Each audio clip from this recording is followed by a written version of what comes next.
The magic നോവലിലേക്ക് സ്വാഗതം. ഏട്ടത്തി part 5. എന്താ ജ്യോതി, ഒന്നും മിണ്ടുന്നില്ലല്ലോ? മഹേഷ് പറഞ്ഞു. ശ്രീകുട്ടി അപ്പോൾ കാണണ്ടേ? ഭാമേട്ടത്തി ഇവിടെ തനിച്ച്. അല്പസമയം ഞാൻ ഇവിടെ നിൽക്കാം ജ്യോതി, അതുപോരെ? അത് ജ്യോതി ധൈര്യമായി പൊയ്ക്കോളൂ. മഹേഷ് പറഞ്ഞു. എനിക്ക് ഇതൊരു ബുദ്ധിമുട്ടേ അല്ല. ശരി, ഞാൻ ഇപ്പൊ വരാം. ഞാൻ വന്നിട്ടേ പോകാവൂ കേട്ടോ? Of course. മഹേഷ് അപ്പോഴും പുഞ്ചിരിച്ചു. ജ്യോതി ധൃതിയിൽ 214 ഇറങ്ങി ഓടി. ശ്രീകുട്ടിക്ക് മഹേഷ് പറഞ്ഞതിനേക്കാൾ ക്ഷീണം കൂടുതലുണ്ടെന്ന് ജ്യോതിക്ക് തോന്നി. അവൾക്കും ട്രിപ്പിട്ടിരിക്കുന്നു. ഉറങ്ങുകയാണവൾ. മഹേശ്വരി മകൾക്കരികിൽ തന്നെയുണ്ട്. ജ്യോതിയെ കണ്ടപാടെ സ്നേഹപൂർവ്വം ആ അമ്മയെ പറഞ്ഞു. കുട്ടി 218 മഹി പറഞ്ഞിരുന്നു. അവനെ കണ്ടോ? കണ്ടു. ഭാമയ്ക്ക് കുറവുണ്ടോ? ഒന്നും പറയാറായിട്ടില്ല, ജ്യോതി പറഞ്ഞു. അവൾ ശ്രീകുട്ടിയുടെ നെറ്റിയിലും മുഖത്തും കഴുത്തടിയിലും കൈവച്ചു. പൊള്ളുന്ന ചൂടുണ്ട്. ഇന്നലെ കോളേജിൽ നിന്ന് വന്നതേ പനിയായിട്ടാ. മോൾ ഇന്നലെ കോളേജിൽ വന്നില്ലെന്ന് ഇവള് പറഞ്ഞു. നേരം പുലർന്നപ്പോൾ ഈ അവസ്ഥയിലായിന്ന് പറഞ്ഞാ മതിയല്ലോ. മഹേശ്വരി ശ്രീകുട്ടിയെ മെല്ലെ തട്ടി വിളിച്ചു. ശ്രീകുട്ടി, ദാ ജ്യോതി വന്നിരിക്കുന്നു മോളെ. ഒന്ന് ഞെരങ്ങിയതല്ലാതെ ശ്രീകുട്ടി കണ്ണു തുറന്നില്ല. വിളിക്കണ്ടമ്മേ, ജ്യോതി പറഞ്ഞു. ക്ഷീണം കൊണ്ട് ഉറങ്ങുകയാവും. ഞാൻ പിന്നെ വരാം. അവിടെ ഭാമേട്ടത്തിയുടെ അടുത്ത് എപ്പോഴും ആളുണ്ടാവണമെന്നാ ഡോക്ടർ പറഞ്ഞത്. ശരി, മോൾ പൊയ്ക്കോളൂ, മഹേശ്വരി പറഞ്ഞു. ശ്രീകുട്ടിയുടെ വാടിയ കിടപ്പ് കണ്ട് വിഷമത്തോടെ ജ്യോതി ഇറങ്ങി. എപ്പോഴും ചിരിക്കുകയും തമാശ പറയുകയും ചെയ്യുന്ന കുസൃതിക്കാരിയാണ് ശ്രീകുട്ടി. അവളുടെ സാമീപ്യത്തിൽ ജ്യോതി എല്ലാ സങ്കടങ്ങളും മറക്കാറുണ്ട്. അതുകൊണ്ട് തന്നെ ശ്രീകുട്ടിയുടെ കിടപ്പ് ജ്യോതിയുടെ മനസ്സിൽ വല്ലാതൊരു നിഴൽ വീഴ്ത്തി. ജ്യോതി ചെല്ലുമ്പോൾ വാതുക്കൽ തന്നെ നിൽക്കുന്നു മഹേഷ്. ജ്യോതിയുടെ ഭാമേട്ടത്തി ഒന്ന് അനങ്ങിയിട്ട് പോലും ഇല്ല കേട്ടോ. ജ്യോതി പുഞ്ചിരിച്ചു. ഇനി ഞാൻ പൊയ്ക്കോട്ടെ? ക്ലാസ് ഇല്ലേ ഇന്ന്? ജ്യോതി ചോദിച്ചു. ഉണ്ട്. രാവിലെ ശ്രീകുട്ടിയുടെ കരച്ചിലും ബഹളവും ഞാൻ പറഞ്ഞില്ലേ, ചെറിയ കാര്യത്തിനുള്ള അവളുടെ ബഹളം. ഇന്ന് ക്ലാസ്സിൽ പോയില്ല ഞാൻ. 2-3 മണിക്കൂറിന്റെ കാശ് പോയി. ആ പോയി, മഹേഷ് ചിരിച്ചു. ഈ മണിക്കൂർ കണക്കും കൂലിയും ഒരു ശാപം തന്നെയാണിപ്പോൾ. ജോലിയുണ്ട് എന്ന തോന്നലില്ല, ശമ്പളക്കാരൻ എന്ന ഗമയില്ല, സ്ഥിര വരുമാനക്കാരൻ എന്ന ലേബലിൽ ഒരു ജീവിതത്തിലേക്ക് എടുത്ത് ചാടാനും പറ്റില്ല. ജ്യോതി അപ്പോഴും പുഞ്ചിരിച്ചു. ഞാൻ ഷോപ്പിലേക്കാ. ഞാൻ ചെന്നിട്ട് വേണം അച്ഛന് വരാൻ. ശ്രീകുട്ടി അഡ്മിറ്റായി എന്ന് കേട്ടപ്പോൾ തുടങ്ങി അച്ഛന് സമാധാനക്കേട്. പുഞ്ചിരിയോടെ മഹേഷ് നീങ്ങി. ഒരേ ഒരു പെണ്ണു, അവൾ സ്നേഹം കൊണ്ട് പുതിയപ്പെടുന്നു. ജ്യോതിക്ക് ശ്രീകുട്ടിയോട് അസൂയ തോന്നി. ഒരു പക്ഷേ അവൾ ഒറ്റ പെണ്ണായതുകൊണ്ടാവും. ജ്യോതി അകത്തേക്ക് കയറി ഫാമയ്ക്ക് അരികിലിരുന്നു. ഫാമേട്ടത്തി ഒന്ന് കണ്ണു തുറന്ന് കണ്ടാൽ മതിയായിരുന്നു. 5 മണി കഴിയുമ്പോഴെങ്കിലും മധുവേട്ടം വരുമെന്നൊരു പ്രതീക്ഷ ജ്യോതിക്കുണ്ടായിരുന്നു. പക്ഷേ രാവേറെ ചെന്നിട്ടും മധു ഹോസ്പിറ്റലിൽ എത്തിയില്ല. 9 മണിയോളമായി. ഫാമയ്ക്കരികിൽ തന്നെ ഇരിപ്പാണ് ജ്യോതി. ജ്യോതി, മഹേഷ് വീണ്ടും വാതിക്കലെത്തി. അയാളുടെ കയ്യിൽ ചെറിയൊരു ടിഫിൻ കാരിയർ ഉണ്ടായിരുന്നു. അമ്മ തന്നു വിട്ടതാണ് ജ്യോതിക്ക് തരാൻ, അയാൾ പറഞ്ഞു. അയ്യോ മഹിയേട്ട, വേണ്ടായിരുന്നു, ജ്യോതി പറഞ്ഞു. ഭാമേട്ടത്തേക്കരികിൽ ഒറ്റ ഇരിപ്പല്ലേ, വിശപ്പൊന്നും ഇല്ലാതായോ? മഹേഷ് തെല്ല് ശാസിച്ചു. ജ്യോതി ഒന്നും കഴിച്ചിട്ടില്ലെന്ന് എനിക്കറിയാം. അകത്തേക്ക് കയറി മഹേഷ് തന്നെ ടിഫിൻ കാരിയർ തുറന്നു വെച്ചു. കഴിക്ക്, അല്പം ഗൗരവത്തിൽ മഹേഷ് പറഞ്ഞു. എസ് സാർ, അനുസരിക്കുന്ന ഭാവത്തിൽ പുഞ്ചിരിയോടെ തെല്ലൊന്ന് തലനമിച്ചു ജ്യോതി പറഞ്ഞു. ഞാൻ കഴിച്ചോളാം, മഹിയേട്ടൻ പൊയ്ക്കോളൂ. നോനോ, ജ്യോതി കഴിച്ചു തീർന്നിട്ടേ മഹേഷ് പോകുന്നുള്ളൂ. അല്ലെങ്കിൽ ജ്യോതി കഴിക്കില്ലെന്ന് എനിക്ക് ഉറപ്പാ. ശരി, ജ്യോതി സുല്ലിട്ട ഭാവത്തിൽ പാത്രം എടുത്തു വെച്ചു. നല്ല പുന്നലരി ചോറും കറികളും. കഴിക്ക്, മഹേഷ് കൈയും കെട്ടി നിന്ന് കൃത്രിമ ഗൗരവം നടിച്ചു പറഞ്ഞു. ആ ഗൗരവം കണ്ട് ജ്യോതി ചിരിച്ചുപോയി. ചിരിയോടെ തെരിഞ്ഞു നോക്കിയ ജ്യോതി ശക്തമായി നടുങ്ങിപ്പോയി. വാതുക്കൽ നിൽക്കുന്നു മധു. എന്റെ ഈശ്വര, ജ്യോതി നെഞ്ചിൽ കൈവച്ചു. എടി, മധു അകത്തേക്ക് പാഞ്ഞു വന്ന് ജ്യോതിയുടെ മുടിക്ക് കുത്തിപ്പിടിച്ചു. ആരാടി ഇവൻ? എന്തിനാടി രാത്രിയിൽ ഇവനെ മുറിക്കുള്ളിൽ വിളിച്ച് കയറ്റിയത്? ഏട്ടാ ഇത്, ജ്യോതി പറയാൻ ശ്രമിച്ചു. എന്താടി പറയാൻ ഇത്ര വിഷമം? ചോദ്യത്തോടൊപ്പം അടിയും വീണു. 2 കവിളത്തും മാറി മാറി. നിങ്ങൾ എന്താണ് ഈ ചെയ്യുന്നത്? ആദ്യത്തെ സ്തംഭനാവസ്ഥയിൽ നിന്നും വിടുതൽ കിട്ടിയപ്പോൾ മഹേഷ് ചോദിച്ചു. ആ കുട്ടി ഒരു തെറ്റും ചെയ്തിട്ടില്ല. ഞാനാണ് ഇങ്ങോട്ട് വന്നത്. ഓഹോ, നീ ഇങ്ങോട്ട് വന്നതാണല്ലേ? ജ്യോതിയെ വിട്ട് മധു മഹേഷിനെ പിടികൂടി. മധുവിനെ മദ്യം മണക്കുന്നുണ്ടായിരുന്നു. അതെ, ഞാൻ ഇങ്ങോട്ട് വന്നതാണ്. നിങ്ങൾക്ക് ആരുമായിട്ടാണ് പറ്റുപടി? ഇവളുമായിട്ടോ അതോ കിടക്കുന്നവളുമായിട്ടോ? മധു കട്ടിലേക്ക് ചൂണ്ടിക്കാട്ടി. ചി! മഹേഷ് ആകെ അപമാനിക്കപ്പെട്ടതുപോലെ മുഖം കൂട്ടി. എന്താടാ, നിനക്ക് പിടിച്ചില്ലേ? മധു മഹേഷിന് നേർക്ക് കൈ ഓങ്ങി. ഏട്ടാ വേണ്ട. ജ്യോതി അവർക്കടയിലേക്ക് കയറി. മാറി നിക്കടി. ജ്യോതിയുടെ കവിളിൽ മധുവിന്റെ കൈ വീണ്ടും ആഞ്ഞു വീണു. ഭാമ കണ്ണു തുറക്കുകയായിരുന്നു മെല്ലെ മെല്ലെ. അപ്പോഴാണ് ഈ ബഹളം. മിഴികൾ തുറന്ന് അവൾ കണ്ടത് ജ്യോതിയെ ആഞ്ഞടിക്കുന്ന മധുവിനെയാണ്. അവളുടെ തലച്ചോറിനുള്ളിൽ വീണ്ടും ഒരു തീവണ്ടി അലറി കുതിച്ച് പാഞ്ഞെത്തി. ഓരോ ബോഗിയും കടന്നു പോകുന്നു. ഭാമ ഒറ്റ അലർച്ച. ഹോസ്പിറ്റൽ ഒന്ന് നടുങ്ങി കുലുങ്ങി. അതിനു മുമ്പ് തന്നെ മധുവിന്റെ ഉറക്കെയുള്ള ചോദ്യവും പറച്ചിലും കേട്ട ആളുകൾ എത്തി നോക്കി തുടങ്ങിയിരുന്നു. ഭാമയുടെ അലർച്ച കൂടിയായപ്പോൾ നിമിഷം കൊണ്ട് ആ മുറി നിറഞ്ഞു. കൂടി നിൽക്കുന്നവരെ വകഞ്ഞു മാറ്റിക്കൊണ്ട് സിസ്റ്റർ പാഞ്ഞെത്തി.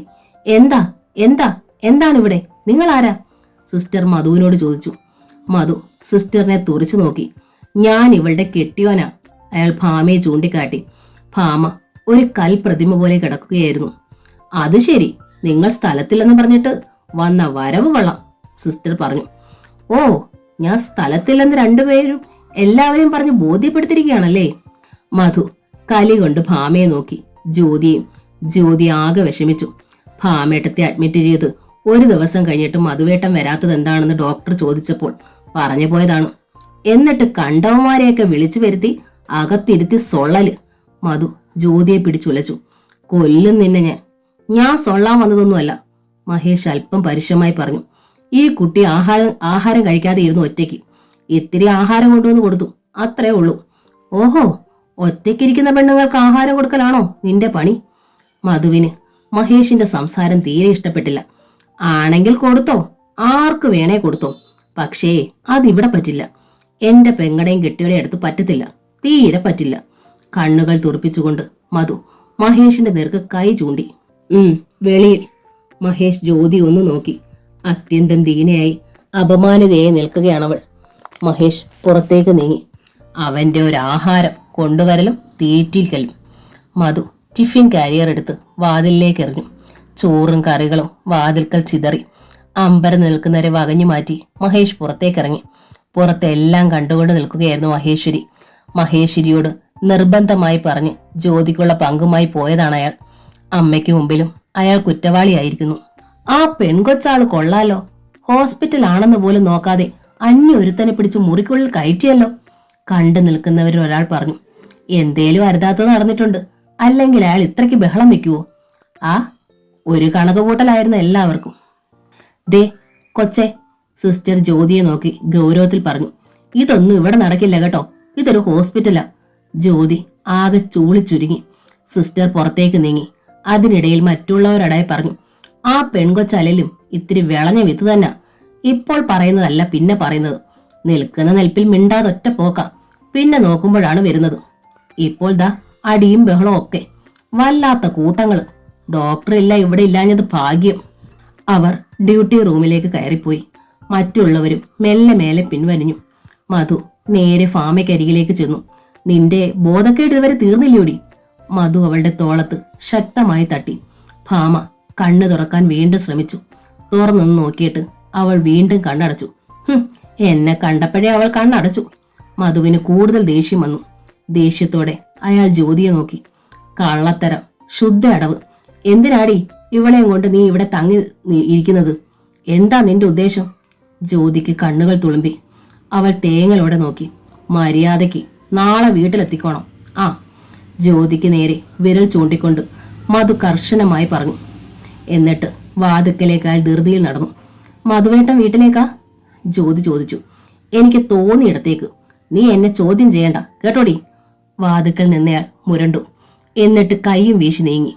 എടുത്തെറിഞ്ഞ ആഹാരത്തിന് പകരം കഴിക്കാൻ എന്തെങ്കിലും വാങ്ങിക്കൊടുത്തില്ല. നീ എന്തെങ്കിലും കഴിച്ചോ എന്ന് തിരക്കിയില്ല. പണം എന്തെങ്കിലും കയ്യിലുണ്ടോ എന്ന് പോലും തിരക്കിയില്ല. അയാൾ പോയി. അയാൾ തരാതെ എവിടെ നിന്നാണ് വേറെ പണം? മധുവേട്ടന്റെ പോക്കറ്റിൽ നിന്ന് കിട്ടിയ രൂപ മാത്രമേ ജ്യോതിയുടെ കയ്യിൽ ആകെ ഉണ്ടായിരുന്നുള്ളൂ.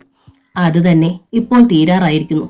മധു വലിച്ചെറിഞ്ഞ ചോറും കറികളും വാതിക്കൽ കിടക്കുന്നു.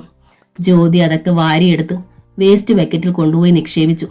എന്നിട്ട് തറ തുടച്ചു. ആ പാത്രവും കഴുകി വെച്ചു. ശ്രീകുട്ടിയുടെ വീട്ടുകാരുടെ പാത്രമാണ്. ഇത് കൊടുക്കാൻ അങ്ങേ റൂമിൽ ചെന്നാലോ? വയ്യ. മഹിയേട്ടനോടും ശ്രീകുട്ടിയുടെ അമ്മയോടും എന്തു പറയും? ഈശ്വര, ആ വീട്ടിലേക്ക് വല്ലപ്പോഴും സ്വാതന്ത്ര്യത്തോടെ കടന്നു ചെല്ലാമായിരുന്നു. കൊതി തീരെ സ്നേഹവാത്സല്യങ്ങൾ അനുഭവിക്കാമായിരുന്നു. എല്ലാറ്റിനും ഉപരിയുമായി ഇത്തിരി തണലും ലേശം കുളിരും തനിക്കായി അവിടെ കാത്തിരിക്കുമായിരുന്നു. ഇതാ എല്ലാം തീർന്നിരിക്കുന്നു. ഇനി അങ്ങോട്ട് ചെല്ലാനാവില്ല. ആരുടെയും മുഖത്ത് നോക്കാനുമാവില്ല. സങ്കടം കൊണ്ട് ജ്യോതി പൊട്ടിപ്പോയി. വയറിന്റെ വിശപ്പ് പോലും അവൾ അറിഞ്ഞില്ല. ഭാമ കിടക്കുന്ന ബെഡിലേക്ക് തല ചായച്ചു കിടന്നവൾ ഹൃദയ നൊമ്പരത്തോടെ കരഞ്ഞു. നേരം പുലർന്നപ്പോഴേക്കും ഭാമയ്ക്ക് ഏതാണ്ട് പൂർണ്ണമായും പ്രജ്ഞ കിട്ടി തിരിച്ചു കിട്ടിയ മട്ടായി. ക്ഷീണവും തളർച്ചയുണ്ടെങ്കിലും താനൊരു ഹോസ്പിറ്റലിലാണ് എന്നവൾക്ക് മനസ്സിലായി. ഭാമ നോക്കുമ്പോൾ ബെഡിന്മേൽ തല ചായച്ചപടി കസേരയിൽ ഇരുന്നുറങ്ങുന്നു ജ്യോതി. ജ്യോതി മോളെ. ഭാമ അവളെ തൊട്ടുണർത്തി. ജ്യോതി ഞെട്ടി മുഖമുയർത്തി നോക്കി. ഭാമ എണീറ്റിരുന്നു. നീ എന്താ ഇങ്ങനെ ഇരുന്നുറങ്ങിയത്? ദാ കിടക്കാനല്ലേ സോഫ സെറ്റി, അതിൽ കിടന്നുറങ്ങാമായിരുന്നില്ലേ? ഭാമ ജ്യോതിയെ നോക്കി ചോദിച്ചു. ആ, ഞാൻ ഇങ്ങനെ അങ്ങ് ഇരുന്ന പടി ഉറങ്ങിപ്പോയി, ജ്യോതി പറഞ്ഞു. ഭാമ ചുറ്റും കണ്ണോടിച്ചു. എവിടെ മധുവേട്ടനും അമ്മയൊക്കെ? എന്റെ കുഞ്ഞുങ്ങളെന്തേ? ഭാമ ജ്യോതിക്ക് നേരെ നോക്കി. ഇത് ഹോസ്പിറ്റലാണ് ഭാമേട്ടത്തി. മനസ്സിലായി, എന്നാലും അവരൊക്കെ വീട്ടിലുണ്ട്, ജ്യോതി പറഞ്ഞു. എന്നിട്ട് അവൾ ഭാമയെ ശ്രദ്ധയോടെ നോക്കി. ഭാമേട്ടത്തി എങ്ങനെയാണ് ഹോസ്പിറ്റലിൽ എത്തിയെന്ന് ഓർമ്മയുണ്ടോ? അത് ഭാമ വിളറി. ഓർക്കുന്നു അവൾ. ട്രെയിനിന്റെ ചൂളം വിടി, എഞ്ചിന്റെ അലർച്ച, പാല് കുടിച്ചുകൊണ്ടിരുന്ന കുഞ്ഞുങ്ങളെ അടർത്തി മാറ്റിക്കൊണ്ട് താൻ പാഞ്ഞോടിയത്, ആരൊക്കെയോ ആരവമുയർത്തി തനിക്ക് ചുറ്റും നേർന്നത്, ശക്തമായ ആരോ തന്നെ മുറുകെ പിടിച്ചു, ആരോ എന്തോ കൊണ്ട് തലക്കടിച്ചു. അങ്ങനെയൊക്കെ നേരെ ഓർമ്മയുണ്ട്. ഞാൻ ആ ട്രെയിൻ പാളത്തിൽ നിന്നും നേരെ പോകുന്നത് ഇങ്ങോട്ടാണോ? ഭാമ ചോദിച്ചു. എന്തിന്? ഇനി ആ ചരിത്രമൊക്കെ അറിയണം. ജ്യോതിയുടെ സ്വരം ഇപ്പോൾ തെല്ല് കടുത്തു. 10 മാസം ചുമന്ന് പ്രസവിച്ചെടുത്ത് 2 കുഞ്ഞുങ്ങളെ കൊന്നിട്ട് ചാകാൻ പോയതല്ലേ ഭാമേട്ടത്തി? എനിക്കിപ്പോൾ ഭാമേട്ടത്തിയോട് തീരെ സ്നേഹം തോന്നില്ല. ഭാമ മുഖമുയർത്തി നോക്കി. ദേഷ്യവും വെറുപ്പും ഒക്കെയാണ്. നിനക്കൊട്ടും സ്നേഹമില്ലേ എന്നോട്? ഭാമ അവളുടെ താടിയിൽ പിടിച്ചുയർത്തി. ഇല്ല, ജ്യോതി പറഞ്ഞു. പക്ഷേ ഭാമ കണ്ടു അവളുടെ കണ്ണുകൾ വല്ലാതെ തുളുമ്പി തൂകുന്നുവെന്നും. വീട്ടിൽ അമ്മയുടെ അടുത്താണോ കുട്ടികൾ? ഭാമ ചോദിച്ചു. അതെ, 3 ദിവസമായി. 3 ദിവസം? ഭാമ അമ്പരന്നു. 2 കുട്ടികളും കൂടി അമ്മ ആകെ വിഷമിപ്പിച്ചിട്ടുണ്ടായിരിക്കുമല്ലോ ജ്യോതി. കഷ്ടം. എന്റെ അമ്മയും അച്ഛനും അറിയിച്ചില്ല, ജ്യോതി പറഞ്ഞു. അതെന്താ? അറിയിച്ചാൽ അമ്മ വരുമായിരുന്നില്ലേ? കുട്ടികളുടെ കാര്യത്തിലെങ്കിലും അറിയില്ലായിരുന്നോ? ഞാൻ എന്താ ചെന്തു പറയേണ്ടത്? ജ്യോതി ചോദിച്ചു. കുഞ്ഞുങ്ങളെയും കൂട്ടി ആത്മഹത്യ ഹോസ്പിറ്റലാണ് വന്ന് ശുശ്രൂഷിക്കുന്നോ? ഭാമ മിണ്ടിയില്ല. എനിക്കാവില്ലായിരുന്നു അങ്ങനെയൊക്കെ പറയാൻ. അപ്പോൾ നീ തനി ഒരുപാട് കഷ്ടപ്പെട്ടു അല്ലേ മോളെ? അതൊന്നും സാരമില്ല, ജ്യോതി വിതുമ്പി പൊട്ടി. കുഞ്ഞുങ്ങളെയും കൂട്ടി ഭാമേട്ടത്തി ആ ട്രെയിനിനടിയിൽ ചാടിയിരുന്നെങ്കിൽ തീർച്ച അടുത്ത ട്രെയിനിന്റെ അടിയിൽ ഞാനും ചാടിയനെ. ജ്യോതി, ഭാമ അവളെ തലോടി. അല്ലാതെ പിന്നെ എനിക്ക് വേറെ ആരാ ഉള്ളത്? ഭാമേട്ടത്തി പറ, വേറെ ആരാ ഉള്ളത്? സർവ്വസങ്കടങ്ങളും പൊട്ടി ഒലിച്ച മട്ടിൽ ജ്യോതി കരഞ്ഞു. ഭാമ അവളെ തന്നോട് ചേർത്തിരുത്തി തന്റെ ചുമലിലേക്ക് തല ചായച്ചു വെച്ച് അനുവിനെ എന്ന വണ്ണം തഴുകി. അവളുടെ കരച്ചിലൊന്ന് അടങ്ങിയപ്പോൾ ഭാമ അവളുടെ മുഖം പിടിച്ചുയർത്തി. എന്നിട്ട് ചോദിച്ചു, മധുവേട്ടൻ? ജ്യോതിയുടെ മിഴികൾ തുളുമ്പി തൂകിയതേ ഉള്ളൂ. മധുവിനെ അന്വേഷിച്ച് താൻ ഓഫീസിൽ പോയതോ? മധു ഇന്നലെ ഇവിടെ വന്ന് കാട്ടിക്കൂട്ടിയ ബഹളമോ? ജ്യോതി പറഞ്ഞില്ല. ഭാമേട്ടത്തിയുടെ സങ്കടം കൂടി ഇരട്ടിപ്പിക്കുന്ന എന്തിന്?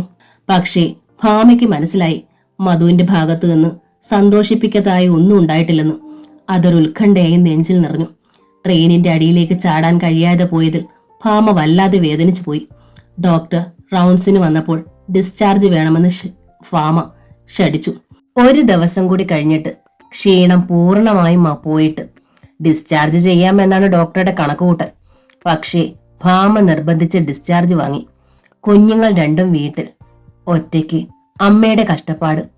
ക്ലാസ് മുടക്കി ജ്യോതി ഹോസ്പിറ്റലിൽ നിൽക്കുന്നു. എല്ലാം പ്രശ്നങ്ങളാണ്.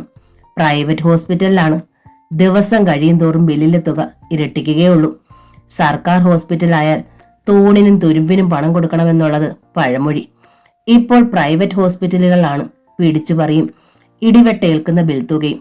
ഡോക്ടർ നോക്കുന്നതിനും പരിശോധിക്കുന്നതിനും എന്ന് വേണ്ട, ഓരോന്ന് ചെയ്യുന്നതിനും പ്രത്യേകം ബില്ലുകളാണ്. ബിൽ തുക കാണുമ്പോൾ പോയ രോഗം ഇരട്ടിക്കും. ഇവിടെയും സംഭവിച്ചത് അതാണ്. 3 ദിവസത്തെ അഡ്മിറ്റായി കിടന്ന് ട്രീറ്റ്മെന്റ് എടുത്തതിന്റെ ബില്ല് 2890 രൂപ. ഭാമയ്ക്ക് തല കറങ്ങിപ്പോയി. ജ്യോതിക്കും. എങ്ങനെ രക്ഷപ്പെടും? ഭാമ തന്റെ കയ്യിൽ കിടന്നിരുന്ന 2 വള ഊരി. പക്ഷേ ജ്യോതി അതിനു മുമ്പേ ഇറങ്ങിക്കഴിഞ്ഞിരുന്നു. തന്റെ കയ്യിൽ കിടന്നിരുന്ന വള ഊരി പണയം വെച്ചവൾ പണമുണ്ടാക്കി ബിൽ തുക അടച്ചു. ഭാമയുമായി ഇറങ്ങുമ്പോൾ ജ്യോതി അത്യധികം സങ്കടത്തോടെ 240 മുമ്പിൽ നിന്നു. മഹിയേട്ടൻ പോയിട്ടുണ്ടാകും. അമ്മ എങ്ങനെ നേരിടും? എങ്കിലും അവൾ ഡോർ തുറന്നു. ഭാഗ്യം, റൂമിൽ അമ്മയും മഹിയേട്ടനുമില്ല. ശ്രീകുട്ടി ഉറങ്ങുകയാണ്. അവളെ ഒന്ന് നോക്കി കണ്ണുകൾ തുളുമ്പി. ഇന്നലത്തെ ടിഫിൻ കാരിയർ ടേബിളിൽ വെച്ച് അവൾ പുറത്തിറങ്ങി. ധൃതിയിൽ ഭാമയ്ക്കൊപ്പം നീങ്ങി. മനസ്സിൽ ഒരു വലിയ സങ്കടം തിങ്ങി തന്നെ വേദനിപ്പിക്കുന്നത് ഭാമേട്ടത്തെ പോലും അറിയരുതെന്ന് ജ്യോതി ആഗ്രഹിച്ചു. ഒരു ഓട്ടോറിക്ഷയിൽ ഇരുവരും വീട്ടിലെത്തി. കുഞ്ഞുങ്ങളെ 2 പേരെയും വാരിയെടുത്തു ഭാമ. കാർത്തി അമ്പരപ്പോടെ അവർക്കിടയിൽ മധുവിനെ തെരഞ്ഞു. എന്തേടി അവൻ? കാർത്തി ചോദിച്ചു. ആവോ, ഇവിടെ ഇല്ലേ? ജ്യോതി ചോദിച്ചു. അയ്യോ, അവൻ അവിടെയും വന്നില്ലേ? ഇല്ല, ഭാമ പറഞ്ഞു. അയ്യോ, എന്റെ കുഞ്ഞിന് പിന്നെ എന്നാ പറ്റിയോ ഈ ഈശ്വരന്മാരെ, എനിക്ക് വയ്യായേ. കാർത്തി നെഞ്ചത്തടിച്ച് തറയിലിരുന്നു. ഭാമ ആകെ അമ്പരന്നു. ജ്യോതിയും പകച്ചു നോക്കി. അപ്പോൾ അവിടെ നിന്നും ഇന്നലെ പോന്നതും ഇങ്ങോട്ടല്ലേ? പിന്നെ? ഭാമ ജ്യോതിക്ക് നേരെ തിരിഞ്ഞു. കുഞ്ഞുങ്ങളെ അടുക്കി പിടിച്ചുകൊണ്ടവൾ ജ്യോതിയെ നോക്കി കുറ്റപ്പെടുത്തി. നീ എന്നോട് സത്യം പറഞ്ഞില്ല, ഞാൻ ചോദിച്ചിട്ടു. ജ്യോതി ഭാമയുടെ മുഖത്തേക്ക് ദീനതയോടെ നോക്കി. സത്യം പറയേ, മധുവേട്ടൻ എവിടെ? ജ്യോതി അപ്പോഴും അതേ നിലയിൽ തന്നെ നിന്നു. മറുപടി പറയാൻ മടിച്ചു. ജ്യോതി, എനിക്ക് സത്യം അറിയണം. മധുവേട്ടൻ ഈ 3 ദിവസവും ഇവിടെ വന്നിട്ടില്ലെന്ന് അമ്മ പറയുന്നു. ഹോസ്പിറ്റലിൽ വന്നിരുന്നോ? ഭാമയുടെ സ്വരത്തിൽ ഉത്കണ്ഠയും ഗൗരവവും കലർന്നിരുന്നു. ഇന്നലെ വന്നിരുന്നു. എന്നിട്ട്? എന്നോട് വഴക്കിട്ടിട്ട് പോയി. എന്തിന്? വന്നത് ഭാമേട്ടത്തെ കാണാനായിരുന്നോ? ശുശ്രൂഷിക്കാനായിരുന്നോ? അറിയില്ല. ദേഷ്യം കൊണ്ടത് മഹിയേട്ടനെ രാത്രിയിൽ തന്നെ റൂമിൽ കണ്ടിട്ടാണോ? അതും അറിയില്ല. ജ്യോതി കള്ളം പറയാനും സത്യം പറയാനും വല്ലാതെ വിഷമിച്ചു. മധുവേട്ടൻ ഇപ്പോൾ എവിടെയുണ്ട്? ജ്യോതി മെല്ലെ ചോദിച്ചു. ഓഫീസിൽ ഉണ്ടാകണം. ഭാമ കുഞ്ഞുങ്ങളെ അങ്ങനെ തന്നെ നെഞ്ചത്തടുക്കി പിടിച്ച് എന്നിട്ട് മെല്ലെ ഗേറ്റിങ്കിലേക്ക് നീങ്ങി. ഭാമേട്ടത്തി എവിടെ പോകുന്നു? ജ്യോതി ചോദിച്ചു. ഓഫീസിലേക്ക്, ഭാമ പറഞ്ഞു. ക്ഷീണം പോലും തീർന്നിട്ടില്ല. ഈ വെയിലത്തെ കുഞ്ഞുങ്ങളെ കൊണ്ടുപോയാൽ ഭാമേട്ടത്തി വീണു പോകും. ജ്യോതി പറഞ്ഞു. ജീവിതം അല്ലെങ്കിൽ തന്നെ വീണ് കിടക്കുന്നു. പിന്നെ ഇനി എന്ത് സംഭവിച്ചാലെന്താ? ഭാമ പറഞ്ഞു. ഒക്കെ കാരണം നീയാ. കാർത്തി പിടഞ്ഞെഴുന്നേറ്റു. അവൻ എന്തോ പറഞ്ഞെന്നും പറഞ്ഞു ട്രെയിനിന്റെ അടിയിൽ തല വെക്കാൻ പോയില്ലേ നീ? നാണക്കേട് കൊണ്ടാ എന്റെ മോൻ വരാഞ്ഞത്. കാർത്തിയുടെ മുഖം വല്ലാതെ ചുവന്നിരുന്നു. കണ്ണുകൾ കരഞ്ഞു കലങ്ങിയിരുന്നു. ഭാമ മക്കളെയും കൊണ്ട് തിരികെ കാർത്തിയുടെ അരികിൽ വന്നു. 6 മക്കളെ പ്രസവിച്ച കാര്യം അമ്മ കഴിഞ്ഞ ദിവസം പറഞ്ഞല്ലോ. 6നെ സന്തോഷത്തോടു കൂടിയാണ് അച്ഛനും അമ്മയും വളർത്തിയെന്നു. ഭാമ കാർത്തിയുടെ കരഞ്ഞു കലങ്ങിയ മിഴികളിൽ നോക്കി. മധുവേട്ടൻ പറഞ്ഞതുപോലെ പെൺകുഞ്ഞുങ്ങളെ ഉപേക്ഷിച്ചിട്ട് വരാൻ അച്ഛൻ പറഞ്ഞിരുന്നെങ്കിൽ അമ്മ എന്ത് ചെയ്യുമായിരുന്നു? അത് പിന്നെ കാർത്തി ഒന്ന് പരിങ്ങി. എന്നിട്ട് തുടർന്നു. അല്ല, അങ്ങനെയൊന്ന് പറഞ്ഞെന്ന് വെച്ച് ചാകാൻ പോവോ? പിന്നെ എന്ത് ചെയ്യണമായിരുന്നു ഞാൻ? അമ്മ പറയ്. ആത്മഹത്യ ചെയ്യലാണോടി എല്ലാറ്റിനും പരിഹാരം? അതാണ് ഏറ്റവും ക്രൂരമായൊരു ശിക്ഷാ നടപടി. എന്നിട്ടും അലിവ് കാട്ടിയില്ലല്ലോ അമ്മയുടെ മകൻ. ഉവ്വോ? ഭാമയ്ക്ക് കണ്ണുകൾ തുളുമ്പിപ്പോയി. കാർത്തിക്ക് വാക്കുമുട്ടി. എന്ന് വെച്ച് നീ ഇപ്പോൾ എന്തിനുള്ള പുറപ്പാടാ? കാർത്തി വീണ്ടും ചോദിച്ചു. മരിക്കണമെന്ന് അപ്പോൾ തോന്നി. അധികപ്പറ്റായ കുഞ്ഞുങ്ങളെ ഒപ്പം കൂട്ടി. ശരിയാണ്. പക്ഷേ എന്റെ ആ ശ്രമം പരാജയപ്പെട്ടില്ലേ? ഇനി ജീവിക്കണം. ഭാമയുടെ സ്വരത്തിൽ വീണ്ടും ദൃഢതയുണ്ടായി. ജീവിക്കുന്നു എങ്കിൽ അതെന്റെ ഈ കുഞ്ഞുങ്ങളുടെ അച്ഛനോടൊപ്പം തന്നെ ആയിരിക്കണ്ടേ? അല്ലെങ്കിൽ പിന്നെ എന്ത് ജീവിതം? കാർത്തി ഭാമയുടെ മുഖത്തേക്ക് നോക്കി. അവരുടെ കണ്ണുകൾ കുറുകിയിരുന്നു. ഞാൻ കാരണം ഇവിടെ വരാതായ അമ്മയുടെ മകനെ ഇവിടെ കൊണ്ടുവരാൻ പോകുന്നു. മധുവേട്ടൻ വന്നില്ലെങ്കിലോ? ജ്യോതി ചോദിച്ചു. എന്തായാലും എനിക്ക് പ്രതീക്ഷയില്ല. എനിക്ക് പ്രതീക്ഷയുണ്ട്, ഭാമ പറഞ്ഞു. പുരുഷനെ നന്നാക്കിയെടുക്കാൻ പറ്റാത്തവൾ ഒരു നല്ല ഭാര്യയല്ല, സ്ത്രീ പോലും അല്ല. എന്ന് എൻ്റെ അമ്മ പറയുന്നത് കേട്ടിട്ടുണ്ട്. ഞാനൊരു നല്ല ഭാര്യയോ സ്ത്രീയോ ആണോ എന്ന് എനിക്ക് തന്നെ ബോധ്യപ്പെടുത്തി എടുക്കണ്ടേ, ഭാമ പറഞ്ഞു. എന്നിട്ട് അവൾ നടന്നു. കുട്ടികളെയും കൊണ്ട് തന്നെ. ജ്യോതി വള പണയം വെച്ച് ഹോസ്പിറ്റലിൽ ബില്ല് തീർത്തതിന്റെ ബാക്കി പണം ഭാമയുടെ കയ്യിൽ ഏൽപ്പിച്ചിരുന്നു. അതുകൊണ്ട് ഒരു ഓട്ടോറിക്ഷയിൽ കയറിപ്പോകാൻ ഭാമയ്ക്ക് ബുദ്ധിമുട്ടുണ്ടായില്ല. വില്ലേജ് ഓഫീസിന് മുമ്പിൽ ഓട്ടോറിക്ഷ നിന്നു. ഓട്ടോ മടക്കി വിട്ടിട്ട് ഭാമ കുട്ടികളെയും കൊണ്ട് ഗേറ്റിങ്കലെ ഉള്ളിലേക്ക് കടന്നു ചെന്നു. സെക്ഷനിൽ നിന്ന് ഒരു ഫയൽ എടുത്തുകൊണ്ട് രഘുനന്ദൻ സാറിന്റെ റൂമിലേക്ക് വരികയായിരുന്നു മണികണ്ഠൻ. അയാൾ നോക്കുമ്പോഴുണ്ട് കൈക്കുഞ്ഞുമായി ഒരു സ്ത്രീ മുറ്റത്ത് നിൽക്കുന്നു. വിരൽത്തുമ്പിൽ പിടിച്ച് മറ്റൊരു കുഞ്ഞ് താഴെ നിൽക്കുന്നു. ഹോസ്പിറ്റലിൽ നിന്നും ഡിസ്ചാർജ് ചെയ്തു വന്ന അതേ വേഷത്തിലാണ് ഭാമ. വീട്ടിൽ നിന്നിരുന്ന പടിയാണ് അനുവും നീനുവും. പൗഡറോ പൊട്ടോ ഇല്ലാത്ത മുഖം, പാറിപ്പറന്ന മുടി, മുഷിഞ്ഞ വേഷം. ഹോ, ഇവറ്റെ കൊണ്ട് തോറ്റു. 10 മണിക്ക് ശേഷം ഇതിപ്പോൾ 3ാമത്തെ പാർട്ടിയാണ് വരുന്നത്. നാശങ്ങൾ, മണികണ്ഠൻ ഈർഷ്യയോടെ പറഞ്ഞു. ഭാമ വിളറിപ്പോയി. കാരണം തന്റെയും മക്കളുടെയും വേഷം അവൾ ശ്രദ്ധിക്കുന്നത് അപ്പോഴാണ്. ഭർത്താവ് ജോലി ചെയ്യുന്ന ഓഫീസിൽ ഭാര്യ വരേണ്ടത് ഏറ്റവും നല്ല ഡ്രസ്സിൽ ഏറ്റവും മനോഹരിയായിട്ടാണ്. അതാണ് ഭർത്താവിന് അഭിമാനം. ആദ്യമായിട്ടാണ് ഭാമ മധുവിന്റെ ഓഫീസിൽ വരുന്നത്. അത് പക്ഷേ ഭർത്താവിന്റെ അഭിമാനം നോക്കാനല്ല, സ്വന്തം ജീവിതം തന്നെ പാളിപ്പോകാതിരിക്കാനാണ്. അതുകൊണ്ട് തന്നെ ഭാമ വിളർച്ച മാറ്റി മണികണ്ഠനെ ഒന്ന് നോക്കി. എന്നിട്ട് പറഞ്ഞു, ഞാൻ വന്നത് മധുവേട്ടനെ കാണാനാണ്. മധുസാറിനെ കാണാനോ? മണികണ്ഠൻ നെറ്റി ചുളിച്ചു. അതെ, മധുസാറിന്റെ ആരാ? ഞാൻ ഭാര്യ, ഇത് കുട്ടികൾ.